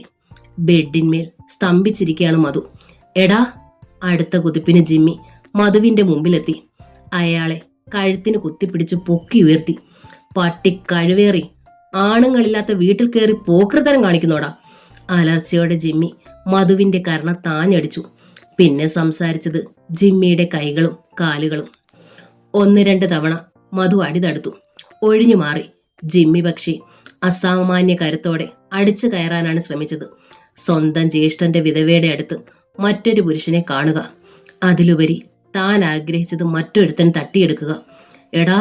അടിച്ചവശനാക്കി മധുവിനെ വെളിയിൽ തള്ളാനാണ് ജിമ്മിയുടെ പ്ലാൻ. അതേ പ്ലാൻ തന്നെയായിരുന്നു മധുവിനും. സൂസന്ന ആകെ നാണം കെട്ടു. ഭർത്താവിന്റെ അനിയന്റെ മുമ്പിൽ മാത്രമല്ല, സ്വന്തം മകന്റെ മുമ്പിലും. 10 വയസ്സായി മകന്. അവന്റെ കുഞ്ഞു മനസ്സിന് തിരിച്ചറിവായി തുടങ്ങി. ഇന്നോളം മകനെ മറന്നൊന്നും തെറ്റ് ചെയ്തിട്ടില്ല. അവനാണ് തനിക്കെല്ലാം. പക്ഷേ ആദ്യമായി തെറ്റു ചെയ്തു. പാപക്കനി തിന്നു. അബിയുടെ കൂർത്ത നോട്ടം സൂസനെ ആകെ തളർത്തി. എങ്കിലും പരസ്പരം കൊല്ലാൻ നിൽക്കുന്ന ഇരുവരുടെ നടുവിൽ കയറി അവരെ പിടിച്ചു മാറ്റാൻ സൂസന ശ്രമിച്ചു. ജിമ്മി സൂസനെ പിടിച്ച് ഭിത്തിയുടെ നേർക്ക് തള്ളി. സൂസനയുടെ തല ഭിത്തിയിലിടിച്ചു. അത് കണ്ട് മധുവിന് കലി കയറി. ടീ ബോയ്ക്ക് മേലിരുന്ന ഓടിന്റെ ഫ്ലവേഴ്സ് എടുത്തു. മധു ജിമ്മിയുടെ നേർക്ക് ഓങ്ങി. അയ്യോ എന്റെ അമ്മോ, ഇവിടെ കൊല നടക്കുന്നേ, അയ്യോ ഓടി വരണേ. പെട്ടെന്നായിരുന്നു ശബ്ദം. അടിയും ബഹളവും കേട്ട് അവശയായി കിടന്നിരുന്ന അച്ചാമ്മ വേച്ച് വേച്ച് എഴുന്നേറ്റ് വന്നതാണ്. ശ്വാസം മുട്ടലുണ്ടായിരുന്നിട്ടും അവർ ഉറക്കെ നിലവിളിക്കുകയാണ്. ജിമ്മിക്ക് കലി കയറി. അവർ അച്ചാമ്മയ്ക്ക് അരികിൽ ചെന്നു. തള്ളെ, മിണ്ടിപ്പോകരുത്. മകൾക്ക് വ്യഭിചരിക്കാൻ പാകത്തിന് തള്ള നേരത്തെ കയറി അങ്ങ് കിടന്നു. കതവ് അടച്ചു. എടാ എടാ! അച്ചാമ്മയ്ക്ക് ശ്വാസം തിങ്ങിയെങ്കിലും അവർ ജിമ്മിക്ക് നേരെ വിരൽ ചൂണ്ടി. ജിമ്മി ഒരു തട്ട് കൊടുത്തു. അച്ചാമ്മ പിടച്ച് താഴെ വീണു. അയ്യോ അയ്യോ! ശ്വാസം തള്ളലോടെ അവർ വീണ്ടും നിലവിളിച്ചു. സൂസന്ന ആകെ ഭയന്നു പോയി. അമ്മച്ചി താഴെ കിടന്ന് ശ്വാസം കിട്ടാതെ പിടയ്ക്കുന്നു. സൂസന്ന ഓടി അങ്ങോട്ട് ചെന്നു. വാടാ ഇങ്ങോട്ട്. ജിമ്മി അബിയുടെ കയ്യിൽ പിടിച്ചു വലിച്ചു. നീ ഇനി ഇവിടെ നിൽക്കണ്ട. നിന്നാൽ നിന്റെ മുമ്പിൽ വെച്ചാവും ഇനി അവളുടെ വ്യഭിചാരം. ജിമ്മിക്ക് പിന്നാലെ അബി നടന്നു. മോനെ! സൂസന്ന അബിക്കരികിലേക്ക് ഓടി വന്നു. മോനെ പോകല്ലേ, മമ്മിയാ പറയുന്നേ. മമ്മിയുടെ പൊന്നു മോൻ പോകല്ലേ. ഞാൻ പോകും. പറയുമ്പോൾ അബിയുടെ മിഴികളിൽ തീക്കനലായിരുന്നു. ആ കുഞ്ഞിക്കണ്ണുകൾ മധുവിന്റെ നേർക്ക് നീണ്ടു. ഇയാൾ ആരാ? എന്തിനാണ് ഈ രാത്രി അയാൾ ഇവിടെ വന്നത്? അവൻ ചോദിച്ചു. അത് കേട്ട് സൂസനയുടെ നെഞ്ചു പിടഞ്ഞു. ഞാൻ പോവുക. അബി ജിമ്മിക്കൊപ്പം ഇറങ്ങി. അപ്പോൾ തിരിഞ്ഞു നിന്ന് ജിമ്മി അലറി. ഹെടി, നിനക്ക് കണ്ടവനെ പിടിച്ചു കടത്താൻ വേറെ വീട് നോക്കിക്കോണം. ഇതെന്റെ റോയിച്ചായൻ വെച്ച വീടാ. എന്റെ അഭിമോനുള്ളതായത്, അത് മറക്കണ്ട. ജിമ്മി സൂസനെ തറപ്പിച്ചൊന്ന് നോക്കുകൂടി ചെയ്തിട്ടാണ് അബിയും കൊണ്ടുപോയത്. സൂസന്ന പൊട്ടിക്കരഞ്ഞു. മധുവിനാകെ വിമിട്ടമായി. സൂസന്നയുടെ മകൻ അമ്മയെ വിട്ടു പോയിരിക്കുന്നു. താൻ കാരണം. മകനു വേണ്ടി മാത്രം ജീവിക്കുന്ന സൂസനെ ഇനി എന്തു പറഞ്ഞ് സമാധാനിപ്പിക്കും? മധു മെല്ലെ കരയുന്ന സൂസന്നയുടെ തോളത്ത് കൈ അമർത്തി. പക്ഷേ പ്രതീക്ഷിക്കാത്തതാണ് സംഭവിച്ചത്. തുടരു തന്നെ. സൂസന ചീറി. നിങ്ങൾ എന്നെ പിന്നാലെ നടന്ന് വലയിട്ട് പിടിച്ചു. എന്നെ നശിപ്പിച്ചു. ഇപ്പൊ എന്റെ മോൻ എന്നെ ഉപേക്ഷിച്ചു പോയി. സൂസന്ന ഭ്രാന്തമായ ശബ്ദത്തിൽ നിലവിളിച്ചു. സൂസന്ന പ്ലീസ്! മധു കെഞ്ചി. പോ പോ, ഇറങ്ങിപ്പോ എന്റെ മുമ്പിന്ന്. സൂസന്ന 2 കൈകൊണ്ടും മധുവിന്റെ നെഞ്ച താഞ്ഞടിച്ചു. ഒടുവിൽ ഒരത്താണി പോലെ അയാളുടെ നെഞ്ചിലേക്ക് തന്നെ മുഖമമർത്തി ഏങ്ങലടിച്ചു തേങ്ങി. അവളെ സാന്ത്വനിപ്പിക്കാൻ വാക്കുകൾ തേടുന്നതിനിടയിലാണ് നടുക്കത്തോടെ മധു അത് കണ്ടത്. അയാൾ തന്റെ മാറിൽ നിന്ന് സൂസന്നയുടെ മുഖം പിടിച്ചുയർത്തിക്കൊണ്ട് പറഞ്ഞു. സൂസന്ന, ദാ അമ്മച്ചി. സൂസന്ന ഞെട്ടലോടെ കണ്ടു. താഴെ വീണ് കിടക്കുന്ന അച്ചാമ്മ ശ്വാസം കിട്ടാതെ കണ്ണുമിഴിക്കുന്നു. നാക്ക് നീട്ടുന്നു. അയ്യോ അമ്മച്ചി! സൂസന ഓടിച്ചെന്നു അച്ചാമ്മയ്ക്ക് അരികിലിരുന്നു. ജിമ്മി തള്ളിയിടുന്നതും അച്ചാമ്മ വീഴുന്നതും കണ്ടതാണ്. അമ്മച്ചിയെ പിടിക്കാൻ ഒരുങ്ങുമ്പോഴാണ് ജിമ്മി അബിയെ കൊണ്ട് പോകുന്നത് കണ്ടത്. മകനെ പിടിച്ചു നിർത്താനുള്ള വെപ്രാളത്തിൽ പിന്നെ അമ്മച്ചിയെ ശ്രദ്ധിച്ചതേയില്ല. സൂസന്ന പെട്ടെന്ന് അച്ചാമ്മയുടെ നെഞ്ചു തടവി അകത്തു പോയി മരുന്ന് കൊണ്ടുവന്ന് കൊടുത്തു. പക്ഷേ അച്ചാമ്മ വല്ലാതെ വിമ്മിട്ടപ്പെടുന്നുണ്ടായിരുന്നു. മധു മുറ്റത്തേക്ക് ചാടിയിറങ്ങി സ്കൂട്ടർ എടുത്തു പോയി. പെട്ടെന്ന് തന്നെ ഒരു ടാക്സിയുമായി മടങ്ങിയെത്തി. അച്ചാമ്മയെ അതിൽ കയറ്റി. സൂസന്നയും മധുവും കൂടെ കയറി. വണ്ടി ഹോസ്പിറ്റലിലെത്തി. ചെന്നപാടെ ഡോക്ടർ അച്ചാമ്മയെ ഓക്സിജൻ കൊടുത്തു കിടത്തി. ക്രമേണ മറ്റു ട്രീറ്റ്മെന്റുകളും ചെയ്തു. പക്ഷേ നേരം പുലർന്നപ്പോഴേക്കും അച്ചാമ്മയുടെ ശ്വാസം നിലച്ചു കഴിഞ്ഞിരുന്നു. എൻ്റെ അമ്മച്ചിയെ! സൂസന്ന അച്ചാമ്മയുടെ ദേഹത്തേക്ക് വീണ് അലമുറയിട്ടു. എനിക്കിനി ആരുണ്ട്? മധു നിൽക്കാനും പോകാനും വയ്യാത്ത അവസ്ഥയിലായി. ഒരു മരണമാണ് നടന്നിരിക്കുന്നത്. ആളുകൾ വരുമ്പോൾ താൻ ആരാന്ന് ചോദിച്ചാൽ അധികപ്പറ്റാവില്ലേ? പക്ഷേ ഈ അവസരത്തിൽ സൂസന്നെ തനിച്ചാക്കി പോകുന്നതെങ്ങനെ? ഒരു തരത്തിൽ പറഞ്ഞാൽ എൻ്റെ വരവാണ് എല്ലാറ്റിനും കാരണം. സൂസന്നയോട് തനിക്ക് തോന്നിയ ഇഷ്ടത്തിലുപരി അടങ്ങാത്ത അഭിനിവേശം. ഇന്നലെ അതുകൊണ്ട് സൂസന്നയ്ക്ക് മകനെ നഷ്ടമായി. ഇന്ന് രാവിലെ ആശ്രയമായിരുന്ന അമ്മച്ചിയും. ഉത്തരവാദിത്വത്തിൽ നിന്ന് ഒഴിഞ്ഞു മാറാനാവുമോ തനിക്ക്? ഇല്ല. മധു തന്നെ ആംബുലൻസിന് ഏർപ്പാടാക്കി. സൂസന്നയോട് ചോദിച്ചറിഞ്ഞ് ചില ബന്ധുക്കൾക്ക് ഫോൺ ചെയ്ത് വിവരം പറഞ്ഞു. റോയിയുടെ വീട്ടിലും വിവരം അറിയിച്ചു. പക്ഷെ പള്ളിയിലേക്ക് എടുക്കാറായിട്ടും റോയിയുടെ വീട്ടിൽ നിന്ന് ആരും വന്നില്ല. അബി പോലും. അച്ചാമ്മ അവനെ പൊന്നുപോലെ സ്നേഹിച്ചതാണ്, താലോലിച്ചതാണ്. എന്നിട്ടും തന്നോടുള്ള ദേഷ്യം കൊണ്ട് അമ്മച്ചിയുടെ ജഡം കാണാൻ പോലും അവൻ വന്നില്ല. അവർ വിട്ടു കാണില്ല. അമ്മച്ചിക്ക് താൻ മാത്രം അന്ത്യചുംബനം കൊടുത്താൽ മതിയോ? അബിയും കൊടുക്കേണ്ടതല്ലേ? പക്ഷേ സ്വന്തം മകനാണെങ്കിലും ഇപ്പോൾ ചെന്ന് വിളിക്കാനാവില്ല തനിക്ക്. താൻ തെറ്റ് ചെയ്തു പോയി. സൂസന്ന തേങ്ങിക്കരഞ്ഞു. ഓടി നടന്ന് കാര്യങ്ങൾ ചെയ്യുന്ന മധു ആരെന്ന് മരിച്ചടക്കിന് കൂടിയവരൊക്കെ പരസ്പരം അന്വേഷിച്ചു. സൂസന്നയുടെ ഓഫീസിലുള്ളതാണ്. ഓഫീസിലുള്ളവൻ വീട്ടുകാരനായിരിക്കുന്നല്ലോ. മധുവിന്റെ സ്വാതന്ത്ര്യം ആളുകൾക്ക് അത്ര ദഹിച്ചില്ല. മരണ വിവരം അറിഞ്ഞു. ഓഫീസിൽ നിന്ന് രഘുനന്ദനൻ സാറും മണികണ്ഠനും ഒക്കെ എത്തി. മധുവിന്റെ നിൽപ്പ് കണ്ടപ്പോൾ അയാൾ എവിടെയാണ് സ്ഥിരതാമസമെന്ന് മണികണ്ഠൻ തീർച്ചയാക്കി. പള്ളിയിലേക്ക് ശവമെടുത്തു. അടക്കം കഴിഞ്ഞ് അവിടെ നിന്ന് തന്നെ ആളുകൾ പിരിഞ്ഞു. തിരിച്ച് വീട്ടിലേക്ക് മടങ്ങാൻ അപ്പോഴും അവർ മാത്രം ശേഷിച്ചു. മധുവും സൂസന്നയും. സൂസന്നെ ഒറ്റയ്ക്ക് സെമിത്തേരിയിൽ വിട്ടിട്ടു പോകാൻ മധുവിന് കഴിഞ്ഞില്ല. ടാക്സിയിൽ സൂസന്നയ്ക്കൊപ്പം അയാളും കയറി. വീട്ടിലെത്തിയതും സൂസന്ന അലറി അലറി കരഞ്ഞു. എൻ്റെ മോൻ, എൻ്റെ അമ്മച്ചി! അമ്മച്ചി പോയ സങ്കടം കുറയാൻ അബിയെ അടുത്ത് കിട്ടിയാൽ മതിയായിരുന്നു സൂസന്നയ്ക്ക്. അബിയുടെ അടുത്തേക്ക് പോയി അവനെ കാര്യം പറഞ്ഞ് മനസ്സിലാക്കി തിരിച്ചു കൊണ്ടുവരണമെന്ന് മധു ആഗ്രഹിച്ചു. പക്ഷേ ആ ജിമ്മി കാലനാണവൻ. അവൻ്റെ വായിലേക്ക് കടന്നു ചെന്ന് അടി വാങ്ങണോ? അബിയെ സ്കൂളിൽ ചെന്ന് കണ്ട് സംസാരിച്ചാലോ? അതാണ് നല്ലത്.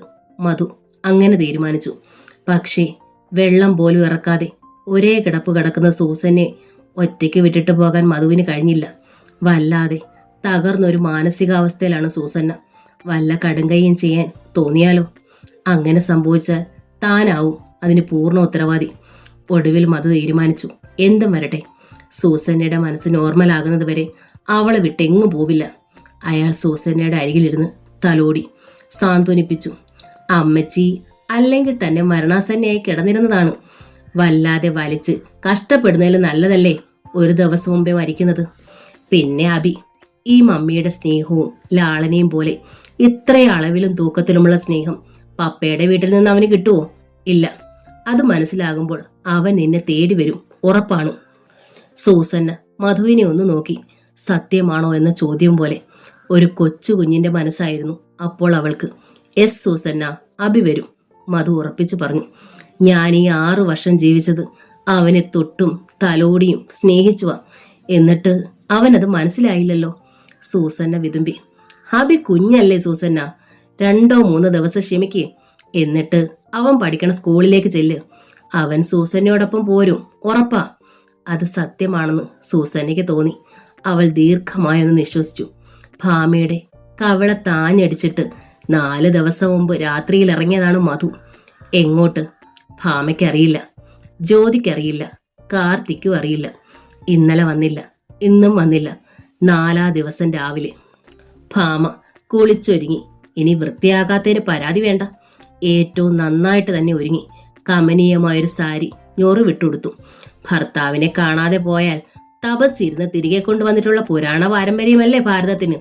ഞാനും ഒന്നിറങ്ങുകയാണ്. ഭർത്താവിനെ തിരികെ കൊണ്ടുവരാമോന്ന് നോക്കട്ടെ, ഭാമ ജ്യോതിയോട് പറഞ്ഞു. ബെസ്റ്റ് വിഷസ്, ജ്യോതി ആശംസിച്ചു. അടികൊള്ളാൻ തയ്യാറായി 2 കരണവും തൂത്തുവെച്ച് പൊയ്ക്കോളൂ. ഭാമ അത് കേട്ടൊന്നും മന്ദഹസിച്ചു. എന്നിട്ടിറങ്ങി. ഇത്തവണ കുട്ടികൾ കൂടെയില്ല. ഭാമ വില്ലേജ് ഓഫീസിന് മുമ്പിലെത്തി. ഓഫീസ് വരാന്തയിലേക്ക് കയറി ചെന്നു. മണികണ്ഠൻ തന്നെയാണ് ആദ്യം മുമ്പിലെത്തിയത്. അതിമനോഹരിയായ ഒരു സ്ത്രീ പെട്ടെന്ന് മുമ്പിലെത്തിയപ്പോൾ മണികണ്ഠന്റെ ഉണ്ട കണ്ണൊന്നുകൂടി മിഴിഞ്ഞു. ഞാൻ മധുസാറിന്റെ ഭാര്യ ഭാമ, പുഞ്ചിരിയോടെ ഭാമ പറഞ്ഞു. മണികണ്ഠന് വിശ്വസിക്കാനായില്ല. കഴിഞ്ഞ ദിവസം വന്ന കോലം തന്നെയോ ഇത്? എനിക്ക് അദ്ദേഹത്തെ ഒന്ന് കാണണം, ഭാമ പറഞ്ഞു. ആഹാ, ഇതാപ്പോ നന്നായേ. അദ്ദേഹത്തെ ഒന്ന് കാണാനാ ഞങ്ങളും കാത്തിരിക്കുന്നേ. മണികണ്ഠന്റെ പറച്ചിലിന് പ്രത്യേക ഈണവും താളവും. ഭാമ അമ്പരന്നു. അപ്പോ മധുവേട്ടൻ ഇന്ന് വന്നില്ലേ? ഇന്നല്ല ചേച്ചി, 3-4 ദിവസമായി ഇവിടെ വന്നിട്ട്. ഭാമയ്ക്കാകെ പരിഭ്രമമായി. അദ്ദേഹം വീട്ടിലും വന്നില്ല അല്ലേ? അങ്ങനെ ചോദിച്ചിട്ട് മണികണ്ഠൻ തുടർന്നു. അതെങ്ങനെ വരും? ആളിന്റെ ഉണ്ടും പൊറുതിയെല്ലാം വേറൊരിടത്തല്ലേ? മണികണ്ഠൻ ചിരിച്ചു. വേറൊരിടത്തോ? അതെവിടെ? ഭാമയുടെ നെറ്റി ചുളിഞ്ഞു. മണികണ്ഠന്റെ മുഖഭാവം കണ്ട് ഭാമ അറിഞ്ഞു പ്രശ്നം രൂക്ഷമാണെന്ന്. സ്ഥലം പറഞ്ഞു തരാം, അഡ്രസ്സും തരാം. പക്ഷേ ഞാനാ തന്നതെന്ന് ചേച്ചി മധുസാറിനോട് പറഞ്ഞേക്കല്ലേ, അങ്ങേരന്റെ തല പറിക്കും. ഇല്ല, ഭാമയുടെ മുഖം ദൃഢമായി.